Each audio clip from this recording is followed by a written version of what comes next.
Dick Whittington and his cat. More than 500 years ago, there was a little boy named Dick Whittington. And this is true. His father and mother died when he was too young to work, and so poor little Dick was very badly off.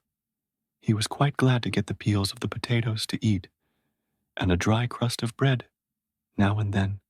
And more than that, he did not often get, for the village where he lived was a very poor one, and the neighbors were not able to spare him much.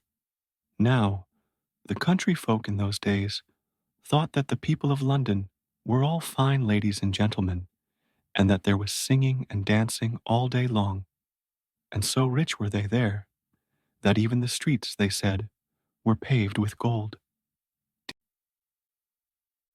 Dick used to sit by and listen, while all these strange tales of the wealth of London were told, and it made him long to go and live there, and have plenty to eat and fine clothes to wear, instead of the rags and hard fare that fell to his lot in the country.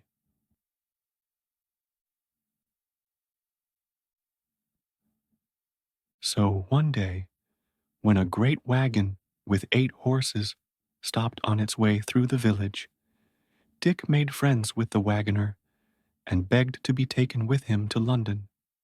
The man felt sorry for poor little Dick when he heard that he had no father or mother to take care of him, and saw how ragged and badly in need of help he was. So he agreed to take him, and off they set.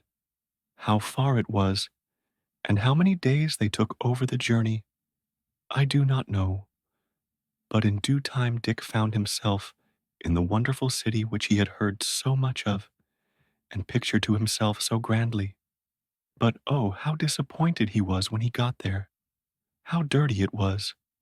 And the people, how unlike the gay company, with music and singing, that he had dreamt of. He wandered up and down the streets, one after another, until he was tired out. But not one did he find that was paved with gold. Dirt in plenty he could see, but none of the gold that he thought to have put in his pockets, as fast as he chose to pick it up. Little Dick ran about till he was tired, and it was growing dark.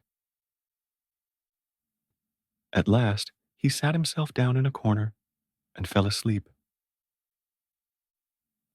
When morning came, he was very cold and hungry. And though he asked everyone he met to help him, only 1 or 2 gave him a halfpenny to buy some bread. For 2 or 3 days, he lived in the streets in this way, only just able to keep himself alive when he managed to get some work to do in a hayfield. That kept him for a short time longer, until the haymaking was over. After this, he was as badly off as ever, and did not know where to turn. One day, in his wanderings, he lay down to rest in the doorway of the house of a rich merchant whose name was Fitzwarren. But here he was, soon seen by the cookmaid, who was an unkind, bad-tempered woman, and she cried out to him to be off. "Lazy rogue," she called him, and she said she'd precious quick throw some dirty dishwater over him, boiling hot, if he didn't go. However, just then Mr. Fitzwarren himself came home to dinner, and when he saw what was happening, he asked Dick why he was lying there. "You're old enough to be at work, my boy," he said. "I'm afraid you have a mind to be lazy." "Indeed, sir," said Dick to him, "indeed, that is not so."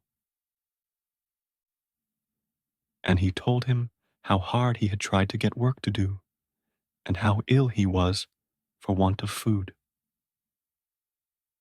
Dick, poor fellow, was now so weak that though he tried to stand, he had to lie down again, for it was more than 3 days since he had had anything to eat at all. The kind merchant gave orders for him to be taken into the house and gave him a good dinner. Then he said that he was to be kept to do what work he could to help the cook.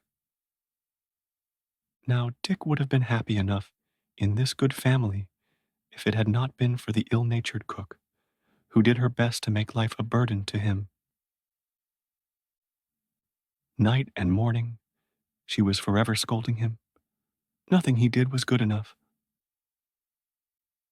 It was look sharp here, and hurry up there, and there was no pleasing her. Many is the beating he had from the broomstick, or the ladle, or whatever else she had in her hand. At last, it came to the ears of Miss Alice, Mr. Fitzwarren's daughter, how badly the cook was treating poor Dick. And she told the cook that she would quickly lose her place if she didn't treat him more kindly. Dick had become quite a favorite with the family. After that, the cook's behavior was a little better, but Dick still had another hardship that he bore with difficulty. He slept in a garret where there were so many holes in the walls and the floor that every night as he lay in bed, the room was overrun with rats and mice, and sometimes he could hardly sleep a wink.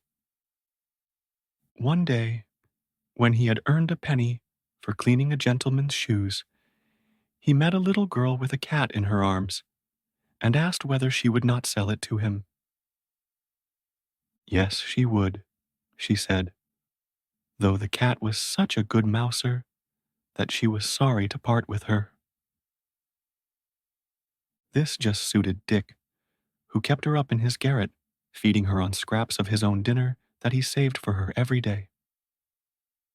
In a little while, he had no more bother with the rats and mice. Puss soon saw to that, and he slept soundly every night. Hope you enjoyed watching the video. We'd love to hear your thoughts, so please comment below and let me know how this story has helped you in learning English.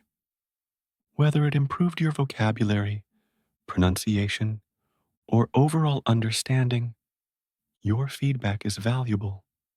Let's learn and grow together.